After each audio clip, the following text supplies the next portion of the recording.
Hello, everyone, and welcome back to the Red Path. My name is Brian, and today I'll be continuing a series discussing the various detachments in the World Eaters Codex. Dara previously covered Slaughterband, and as you can see today, I'll be covering the Berzerker Warband detachment. Now, this attachment is still the index attachment with fairly significant tweaks, and in my opinion, this attachment will resonate more comfortably with existing World Eater players. I also think it is probably the best starting point for players interested in building the army, and as it offers the most variety and individual datasheet viability. Now, without further ado, I'm going to break down the detachment rule, our enhancements, our strats, some combos you can go through, and an example list that I'm actually looking at taking to a major in a few weeks once I finally get it all together and painted. So starting off with our detachment rule, Relentless Rage. So this is pretty much identical to what it was before, except instead, on the charge, we used to get +1 strength and attack. Now we are getting +2 strength and attack. Now this is going to pretty much bring us straight in line with Blood Angels. Blood Angels Liberator Assault Group has this rule, and it was given to them as a buff, and it's now been given to us. Now, it may seem like a strict buff, and in some cases it is. I will go ahead and address the elephant in the room and say that we did have a few data sheets drop in strength. We had our Demon Prince and our Berserkers most notably drop in strength, down from 5 to 4. Now in the index detachment on the charge, a Berserker would go from strength 5 to 6. Now in this detachment, the Berserker will go from strength 4 to 6. So this is going to be a detachment that is going to be home, a good home for a lot of those data sheets that dropped in strength, right? We are going to have strength 6 berserkers in this attachment. Strength, as I'll get into, 8 bound get pushed from strength 8 up to strength 10, which is a huge break point. Khorne goes from strength 7 to strength 9, also a huge break point. This attachment is going to essentially give your army +1 to wound on the charge in a lot of cases, and in some cases +2 to wound, right? Strength 4 Berserker goes into a T5 unit. You go from wounding on 5s to wounding on 3s. So this detachment is going to be where our codex keeps a lot of its forward, like upfront damage in your face on the charge, really getting that consistent damage through. Uh, as I'll discuss later as well, once we get back into my lists, this detachment rewards your more MSU, your minimum sized unit builds, right? A 3-man, 8-bound squad with 18 attacks on the charge at strength 10, AP2, 2 damage will actually kill most medium, definitely light, and light to medium vehicles in the game. Light to medium infantry, and then light to medium vehicles in the game, and still threaten to put a serious hurt on some of those larger units when paired up correctly with unit leaders and other squads multi-charging. Right, this detachment will give you the most bang for your buck on single units going out, charging, killing something, and then moving on. So, with that said, let's lead just straight into the enhancements. First off, we have Berserker Glaive, which is largely unchanged from the existing Index World Eaters. You put this on a World Eaters character, and they gain +1 damage and +1 attack. This is just blanket good. Every list you write should start with a character that has Berserker Glaive on it. Before we move on to, of course, our epic heroes, like Khorne is insane in this detachment as well. But in every attachment, I want to see a Slaughterbound with Berserker Glaive. I want to see a Mo with Berserker Glaive. He still hits just as hard as he did in the Index, albeit he doesn't give the squad fights first anymore. He's still very good in this Index. We also have the Demon Prince, which you have something with a large volume of 1 damage attacks. Now with Berserker Glaive goes up to 2 damage. So on the charge in this detachment with Berserker Glaive, the Demon Prince goes to sweeping with strength 8, AP1, 2 damage, 18 of those attacks. Just Angron's like old sweet profile. And I'm going to talk a little bit more about some other buffs that we can give him to make that even crazier. So Berserker Glaive, like I said, is going to be a auto include in every single Berserker Warband list you're building. It's just so important to push those characters that may seem a little weak, like you have a Slaughterbound, and I know on release everybody was a little grim on it. because they said it didn't do that much damage. Its data sheet was a little boring, but this is one of those pieces of those puzzle to really take a data sheet like that that may seem kind of bland and really push it through the roof. Give something like a Slaughterbound 11 damage 3 dev wound attacks on the charge at strength 10 is huge. Next up, we have Helm of Brazen Ire, which did see a little bit of a nerf coming over from the codex to the or index to the codex. Now it reads, whenever an attack is allocated to the bearer, subtract one from the damage. This was a nerf, but broadly, I don't think it's as bad as it may seem. This enhancement is still very good. I'm still putting it in most of my lists, as Demon Princes are actually insane, and this is probably the premier enhancement to have on the Demon Prince. You can consider running multiple Demon Princes. Really, all of these enhancements are good on any of our units, but this enhancement will shine the most on a T10 2-up, 4-up body, right? Um, 3 damage, 2 damage, both of those are unaffected from the half damage change to -1 damage. As soon as you get above 3 damage and you get into 4 damage plus, your D6 plus 1 damage, really not that common. And if that is coming at your Demon Prince, which does have Lone Op too, by the way, so you're not really going to see that in melee. So the contexts in which it is worse aren't going to be super common. But as they do come up, you're still making something like our Demon Prince, which is one of our better models, up to 100% more durable into a lot of melee matchups like Dark Angels, Orcs, um, any of those damage to spamming armies, right? And you compare this with a stratagem later on, which I'll go ahead and spoil, still exists. We still have a 2 CP -1 damage strat. Pairing that with this, it does stack. You can take something that's 3 damage and bring it all the way down to 1 damage. Granted, that only works in melee. But this enhancement works in melee and shooting. Next on is Favorite of Khorne, which when it came out was a staple in most World Leader lists. We would have the solo Juggernaut Lord holding the Favorite of Khorne enhancement, which would allow us to, whenever we roll 8 dice, to immediately pick up those 8 dice and re-roll them on the spot. We would use this to fish for Angron. We would use this if we missed advance and charge. We would use this in a lot of contexts to just help make our army rule more consistent. Well, it still does that, and it got nerfed previously to where it was only once per game. Now we are back to anytime you roll your 8 dice, you can now pick up 2 dice and re-roll them, which, as we've covered in the previous Blessings of Khorne review that we did, I would suggest you guys go and check that out. We go over the various combinations of blessings that you want to be hitting. But the ones that we're going to be hitting the most are actually fairly accessible. Now, that doesn't mean that they aren't going to be missed time to time. Like I have rolled the legendary 111 2 3 4 5 6. That sucks. What's nice is having a little bit of insurance on the side to basically guarantee you get near perfect blessings, right? If you roll 111 2 3 4 5 6, picking up 1 1 and any other die, rolling them, the odds that you end up in that same result are so cosmically low that if it does happen, um, I don't know. That's just on you. But at this point, I would say that it gives you a through the roof really unlikely chance that you ever get just blown out and you whiff your blessings roll. So I really like Favorite of Khorne and Berzerker Warband, essentially giving you perfect blessings for the entire game while this unit is still holding it and alive. Lastly, we have Battle Lust. Now, this enhancement got a complete rewrite. I really don't think it is one that you're going to be seeing very often or one that you're going to be going out of your way to use. Uh, it's Berserker model only. You can reroll the charge for the unit if this enhancement is on them, which is fine, but that's also a blessing, and the blessing gives all units in your army reroll charges. If you already have that blessing active, it doesn't just forget about that. It gives you +1 to your charge, right? This is still a good enhancement, but it's not one that's going to blow me away, and it's definitely not better than the other three. Considering that you can only take 3 enhancements in a list, I don't see myself ever really taking this one before any of the other three. Now, I would say in order, as you're writing your list, you want to be valuing your Berserker Glaive first, your Helm second, and if you don't have a good Helm holder, you're not a fan of the Demon Prince, you can value it a little bit less. After that, you're going to go into Favorite of Khorne, and then ultimately Battle Lust if you're just really feeling like you think you need that extra consistency, which I'm going to go ahead and say probably isn't super relevant. It's maybe if you're trying to squeeze some points in and one enhancement doesn't fit, but this one does, that could be a situation. But I would be willing to go out of my way to find points to not use this and use something else.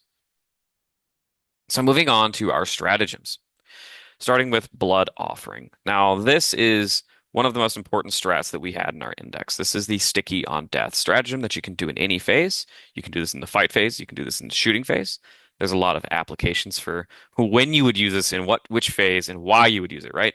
You may say, well, Brian, why are we using it in the fight phase if my opponent's going to be standing on the objective anyways? Why would we sticky it if they're on the objective? Well, I've done it many times, right? So you have a squad of jackals strung out between two objectives. They charge you and kill you on one objective. You can actually sticky the other objective, which is really weird. Doesn't happen often, but you can pull it off. Another context that's also a little niche is currently Shadow Legion. My team loves pairing me into Shadow Legion. Has the uppy downy Bloodthirster. When it comes in, it kills something and then disappears. Well, if you still hold the objective at the start of the phase, Bloodthirster kills you. Now, the Bloodthirster's on the objective. You still hold it until the end of the phase. You can sticky that objective and give your opponent the hard choice of do they take their Berserker back up into the air and just give you 5 points, or do they leave the Berserker on the ground in the middle of a World Eater's army and then promptly probably lose their Bloodthirster or Warp Talons. These are just two contexts that I just like pull out of my head. They're very niche, not really something you should be looking for, but it's a cool thing that you can pull off. Like this strat actually leaves a little bit of jank for you to pull off beyond just dying and sticking on death when your opponent shoots you, which is still very strong, right? This is how world leaders are going to keep playing the primary game despite losing a lot of durability like we have from the loss of our Feel No Pain.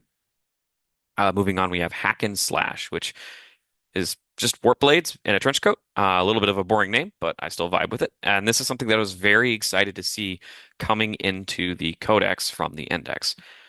This is on the charge, a world leaders unit in your army, as long as they charged, can get +1 AP for 1 CP. Huge, right? One thing that really held Berserkers back in the index that kept us from running more than 10 to 15 like you usually saw was that they could be quite anemic into specific targets. Into Marine builds with 2-up saves and access to Armor of Contempt, Berserkers would just whiff, right? Custodes too, Berserkers would go in there, do decent damage, not a crazy amount of damage, right? Being held to a 3-up save versus a 4-up save is a huge difference, and being stuck on a 2-up save is absolutely miserable. So being able to use this strat with Khorne Berserkers that are Strength 6 and having 40 Strength 6 AP2 1 damage attacks is actually at a threshold now where it will like guaranteed mulch through most 10-man Marines, get you through Deathwing Knights, and when you start piling on all of your other buffs like Karn, sustained hits, dev wounds, you'll have no problem plowing straight through Deathwing Knights and Custodian Wardens through the 4-up Feel No Pain. Being able to take this AP and give it to things like your Hellbrute, which when you activate it, the Hellbrute will have the AP for the rest of the phase. So if you charge something, kill it, consolidate, they hit you, you're still going to get your AP as you just keep going through your activations to help make that Hellbrute chain more consistent. Looking at things like the Mauler Fiend, which is AP2. It would always be really disappointing to have a Mauler Fiend charge a Land Raider, have them pop Armor of Contempt. Now they're saving on a 3-up save, and now you're actually probably not killing something that thematically a Mauler Fiend absolutely should be killing, which, speaking of which, in this attachment, the Mauler Fiend's actually quite crazy. Getting 9 attacks on the charge, potentially at AP3, at a crazy high strength. I know people are concerned about losing Angron and access to anti-tank, but Mauler Fiends are actually pretty solid right now once you start stacking on the buffs that this detachment gives you access to. Next, we have Frenzied Resilience, which is the 2 CP -1 damage in melee. I was just previously talking about the strat. This strat is very important. It is going to be a staple in a lot of our games, more so than previously. Previously, we were relying on Feel No Pain to be our source of durability. This strat is going to be with the Demon Prince nearby, being able to discount strats for 1 CP. Being able to make this strat go from 2 CP to 1 CP -1 damage is big. And this is where you're going to be getting your value out of your models like your Slaughterbound, for example. Slaughterbound attached to 3/8 bound doesn't look very durable to your opponent, right? They're going to charge something small at it. It's not going to take much to really kill 3/8 bound. Now, 3/8 bound that are -1 damage could actually be deceptively durable to your opponent. Being able to leave one 8 bound model alive, add a little bit of wounds, being able to res that another 8 bound model back will completely shift the tempo of the game. Being able to take your 10-man Khorne Berserkers, make them -1 damage. Now your opponent's going to really think twice about charging them to make sure that they actually have to overkill them because they certainly aren't shooting them, as we'll get to in a little bit. But it's going to be a core strat you're going to be wanting to use multiple times throughout a game. Remember, you can only use this in the fight phase. It's not like the Death Guard one, which can be fight and shooting. It'd be nice if it could be shooting, but we work with what we got. Moving on, Skulls for the Skull Throne. This is the same from the index where whenever you kill something, you get to pick up and roll 8 dice and pick a new blessing on a spot. Well, did say it was the same. It actually did change slightly.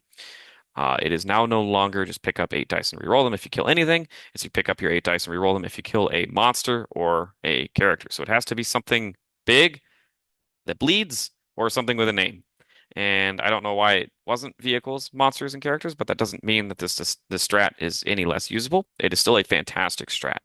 Being able to run at your opponent face first with sustained hits, lethal hits, sustained hits, dev wounds, and be able to have an alpha strike turn where you just go, you pick up something important, a character unit, and you pay a CP and you grab Consolidate Pile on 6 and you just keep the pain train going straight into your opponent's deployment zone, right? Because Pile and Consolidate 6 is a very accessible one. You only need double twos or better, which you're pretty much almost guaranteed to get, especially if you have favored. It's like nearly 100% chance to get that. But being able to combo this in your turn on a go turn when you see an opening, you see a character that's easy to get or a monster that's easy to get, you can just amp the rest of the damage of your army up through the roof, right? Say you're in the melee matchup and you're rocking sustained hits, fight on death, being able to grab dev wounds into infantry just in the middle of the round would be huge for your overall damage output. I can't say enough about the strat. You can't get Angron back off the strat, sadly, which is weird. Another one of those Angron feels bads. But the strat is very good, very solid. It won't be getting spammed nearly as much as the other ones throughout the game, just because the use cases are going to be a little bit more niche. And to things like Chaos Knights, you're pretty much never going to be using it, which is kind of a feels bad. But that doesn't mean the strat is bad. It is still very good. Now, these next two strats kind of go hand in hand together. They are going to work with your Berserkers mainly and give the name Berserker to Berzerker Warband.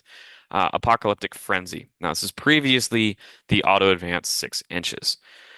This is the only, well, that's gone. This strat, I'll say, is the only source of advance and charge really in the codex besides Spawn, which are fantastic and we'll get to.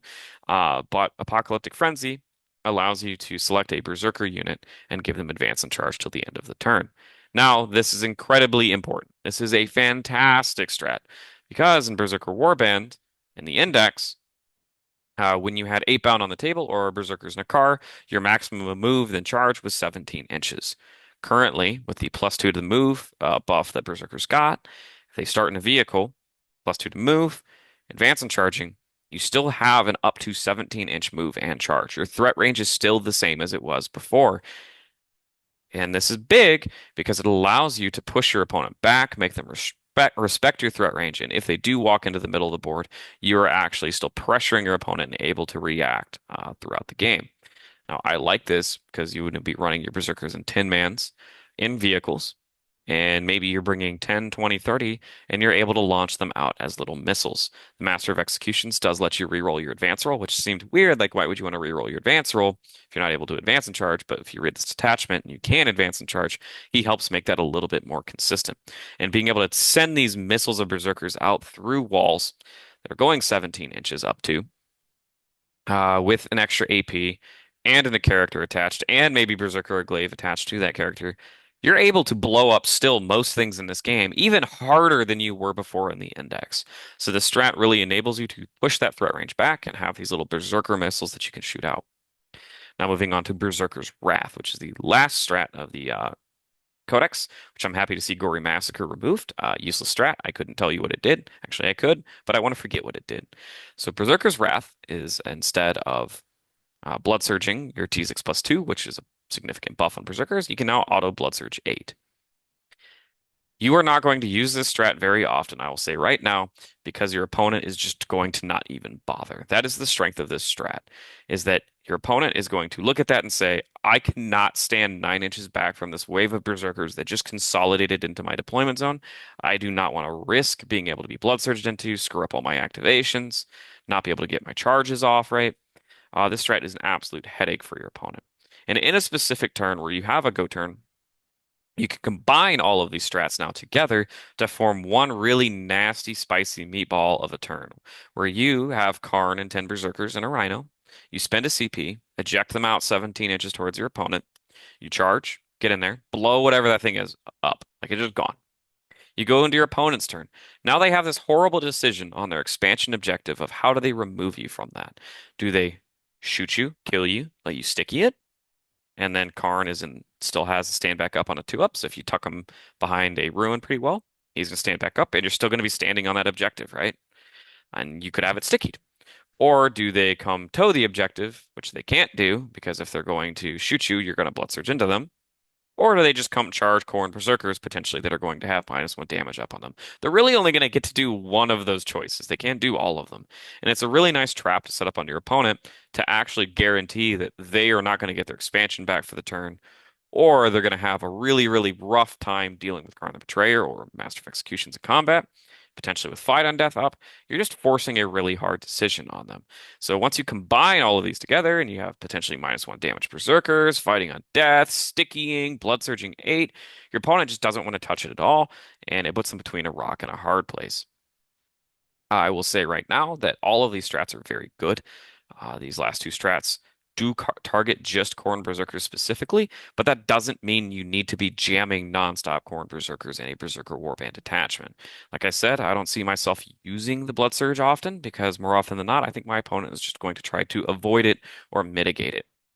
The Apocalyptic Frenzy, the advancing charge is very good. I like having maybe 1 to 2 to 3 Berserker missiles to just launch at people. You don't want to be sending them out in the same turn, really, from what I've been seeing, because you want to be taking advantage of that extra AP. Just being able to go to advance and charge AP the next turn, advance and charge AP the next turn, advance and charge AP is a very strong cycle to be doing. It's very efficient.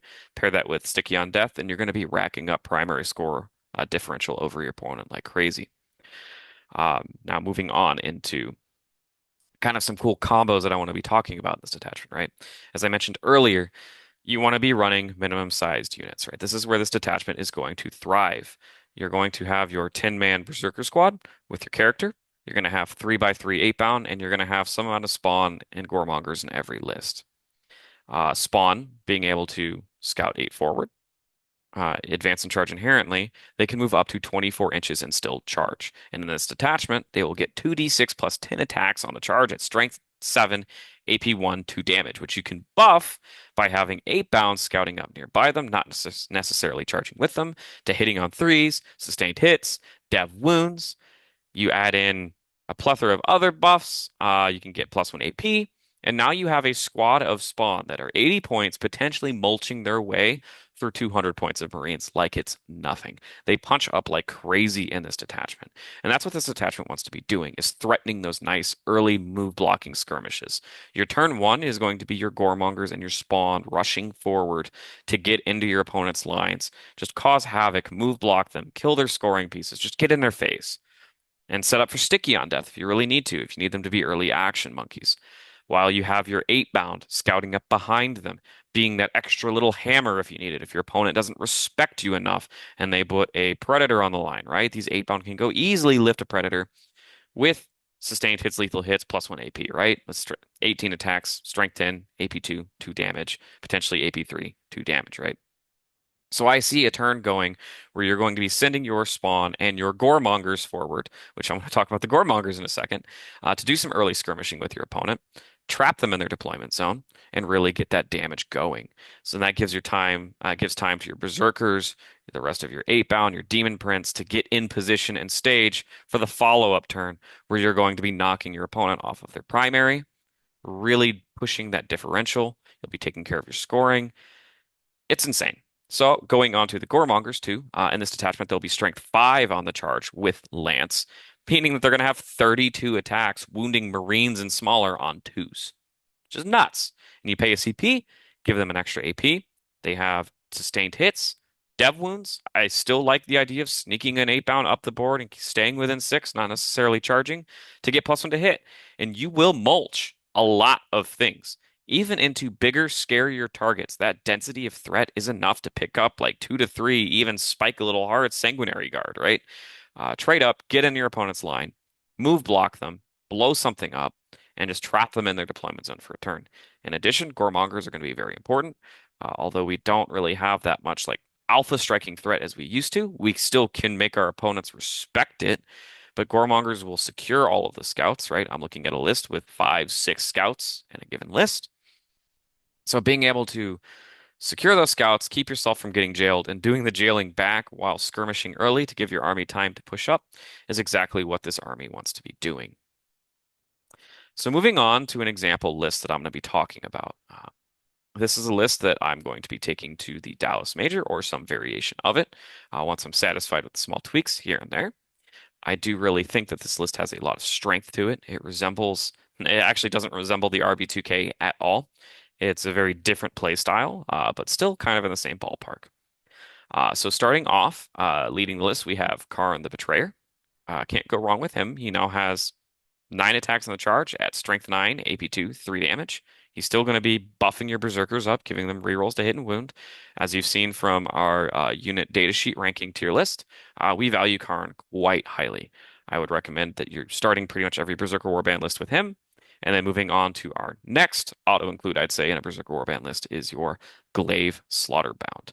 Having on the charge when it's his birthday and you want to give him plus 3 attacks, giving him 11 AP2, Strength 10, 3 damage attacks, among other buffs with dev wounds, is going to make this dude hit like a dump truck, right?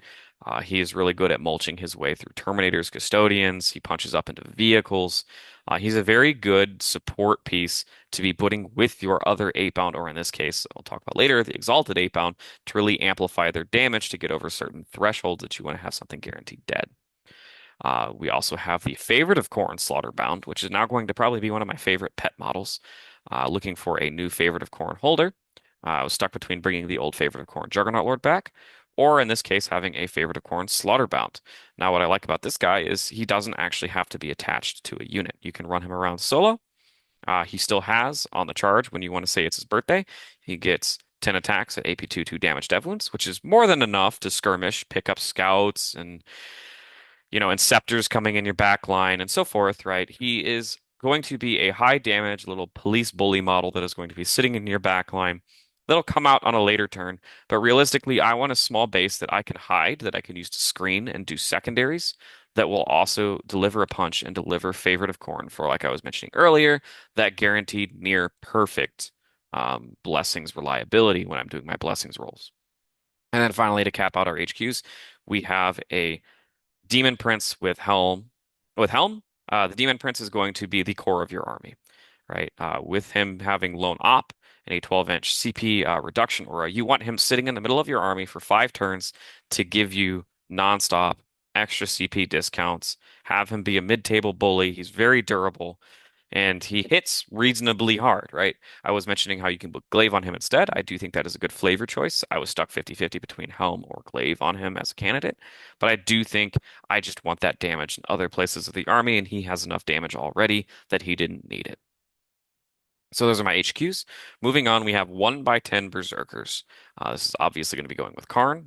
That whole combo I was mentioning earlier, everything that I was saying about that still stands. It's a fantastic hard-hitting combo with sustained hits, dev wounds, +1 AP. With Khorne, these guys will run straight through a Warden Brick through the Four of Feel No Pain.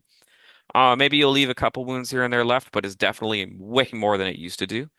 It will punch up and delete most things in the game with lethal hits on them, even wounding on 5s. This squad will hit like a truck. We have one squad of Jackals. I still think Jackals are auto-include in most lists. Obviously, sticking objectives is very important. They go out and they clear trash very well. They screen out the back. Very important. These guys paired with the favored Slaughterbound, just hanging out in the back, will be great for keeping that screen intact.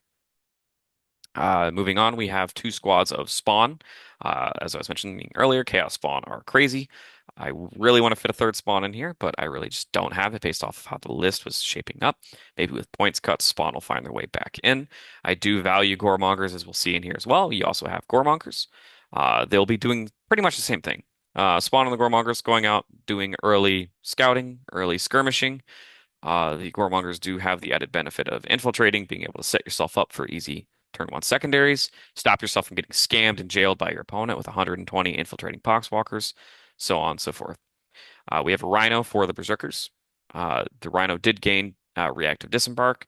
Nothing really to talk about there. We did mention some cool things you can do with it in this in other detachments. And this detachment is still relevant to keep you from getting locked in your car. You can still set up cute heroic plays by being able to disembark from your Rhino and heroic into something that charged Spawn nearby in an objective, right? Still very good. And you still want to be keeping your Berserkers nice and safe because they are nowhere near as durable as they used to be. Moving on, we have 3x3 regular 8-bound. Uh, MSU 8-bound. Can't say I cannot say more about how good they are. Hitting on twos, 18 attacks, AP2, 2 damage. They're really good. Being able to give that aura out of +1 to hit helps your Khorne squad out tremendously. Your Exalted 8-bound if they're going to be running around too, which we do have a 3-man Exalted 8-bound squad as well. Uh, they just are bullies on the table. They take up a small footprint and they punch up hard. Now, they are not durable at all, so getting caught with these guys out in the open is going to hurt. The slaughter bound and the favored bound, it is up to you whether or not you want to be attaching them to any of these four choices between the 3x3 8 bound or the 1x3 exalted 8 bound. And it's going to kind of be a vibes thing, right? If you go into a table that has a lot of high toughness, you're going to be wanting your slaughter bounds attached to your 8 bound so you can actually guarantee kill those armigers, those tanks, those Rogaldorns, and so forth. Now, the Exalted 8 bound, the 1x3 Exalted 8 bound. Now, these guys are incredibly expensive. I know that. I acknowledge that. I think 160 points is probably way too much for them. I just think our army in general, with the loss of Angron, will struggle to kill bigger vehicles and higher toughness at times. We can pretty easily dunk one, maybe two, but once you start saying three or four armigers, that's when it gets hard.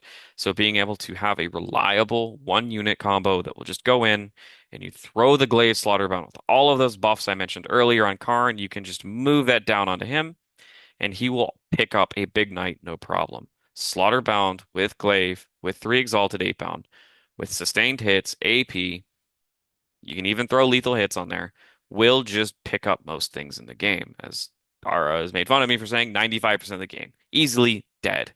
This is the detachment to do that in. This and Slaughter will do that as well. But I really want the opportunity to have an ingress threat that really puts pressure on your opponent. The nice thing about the Slaughterbound with the 3 Exalted 8 bound is it is good into everything. Into infantry. You want to go mulch infantry. It has weight of attacks to get through Horde. It has weight of attacks to get through 10 intercessors. It has weight of attacks to get through Canis Rex. All of those things are things that I like and I want in my list. Now, finally, to round out the list, we have 2 Forge Fiends. When we originally did the unit tier list, I did not get much time to play test with these guys. And oh, buddy, I would probably move them up that tier list if I could. There's another tier list with another content creator coming out soon that we're going to be talking about that in. But my opinion of them has greatly increased. Being able to go blow up a transport, because they will pretty much get near close to killing a rhino on average. You can threaten to kill a transport, toss grenades if you didn't work and then charge the contents, right? That's huge. Being able to not be forced to double charge, waste 2 resources in the middle of the board, both die, you trade down, that sucks. Being able to pop a transport with shooting, like an orc truck, and then charge the contents, means you're actually 2 for 1ing your opponent when they eventually crack back and kill you. If you have fight on death up, it helps keep your trading actually in your favor. If you play a 5-turn game with 2 Forge Fiends activating and you get 10 activations out of your Forge Fiends, I almost guarantee you have won that game. The value you'll be getting from these gun platforms activating turn over turn over turn over turn to be as fire support for your melee is huge. Now, I do think it's overkill to go to 3. I also think 1 probably doesn't do the job enough, but 2 are fantastic. And being able to free Overwatch, these guys Overwatch really funny. Because if somebody moves within 24 of you, or specifically 18 to get your rerolls to hit, if they move, they are the only eligible target for you to shoot at, meaning that if you Overwatch, you get full rerolls to hit into them, even though they may not be the closest thing. So, being able to take a 5-man squad and put on average 12 shots into them, maybe you pull 3, 4 hits. If you just get a little lucky, you can pick a Fire Dragon squad up in a heartbeat. So, I like the idea of gun support. I don't think it's necessarily auto-include. I do think that Berzerker Warband can get away without running guns more than the other ones. If you really felt inclined, you could drop these for more 8-bound, maybe bring in Mauler Fiends. I do think these guys flip very easily back into 2 Mauler Fiends. So that would be the flex spot, but for me, I'm really sold on them. I love them. And with all the small little trading that you're going to be doing with your spawn and your Goremongers running out early, the Forge Fiends being able to help punish your opponent's overreaction to spawn or goremongers is going to help put that trading favor back into our like tip the balance rate back to us. Because I will agree that between Exalted 8 bound and 8 bound and maybe other data sheets, we are a little overpriced at the moment. Especially, I don't think we deserve to go up going from index to codex. But being able to deal with that and be able to keep the trading parity in your favor is very important. So I know I've been talking for a while here, and I appreciate everybody for sticking around. Berserker Warband, in my opinion, is, like I said earlier, the strongest of the detachments. Khorne Demonkin could give it a run for its money. My opinion on that detachment has also grown. But as far as being the most straightforward, bluntly strongest, giving you the highest variety of usable data sheets, right? Like every data sheet is playable here. Angron, if he is cheap enough, actually might have a home back in Berserker Warband. I love this attachment. It's the exact same from the index with, in my opinion, a little bit of an upgrade. I will be running this, like I said. This is my go-to. It will be the premier way to play World Leaders in my mind for a little bit until people get a better read on Gore Track and Vessels of Wrath, which we will have videos coming out later to go in depth on. But this has been my review of the Berserker Warband attachment and my analysis of it. It is obviously going to be very strong, and when points come into line, it has the ability to get even stronger. All of the strats are usable. Data sheets, it doesn't really matter what data sheet it is, does just get better by being in Berserker Warband. It helps every data sheet in our book. So with that being said, if you have any questions about Berserker Warband or about any of the other lists, or you want to get pick my brain a bit more on the list that I built, feel free to check out our Discord. We have a Patreon as well if you want to get one-on-ones with us. We do offer some little coaching services on the side, but feel free to check out our Discord. I would recommend that you like and subscribe, do all the nice things. I really appreciate you guys for sticking around. So without further ado, guys, stay healthy, stay safe, and kill, maim, burn.